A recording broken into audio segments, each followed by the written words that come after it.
Habang dugma ô nhẹ nhàng nhẹ để đau để cho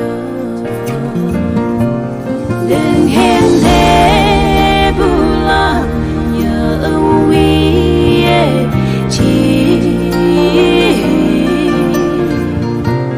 ô nhẹ nhàng nâng hai hai vô uy nhị vô lại trình nhẹ nhàng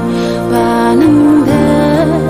hậu là đi bù sa bù mất si bài đừng để nè nắng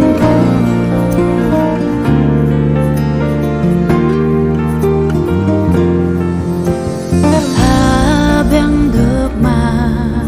nhẹ nhàng lê bù cao mà nhảy để chú giấc mai lên à ô à màu nhị để bị đứt cho mãi mãi thang đi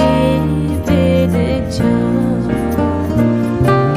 đừng hẹn lễ bulan nhớ uy chỉ ô nhẹ nhàng nâng hai hai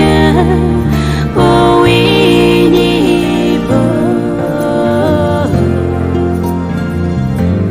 lại trình nhẹ nhàng và nâng đỡ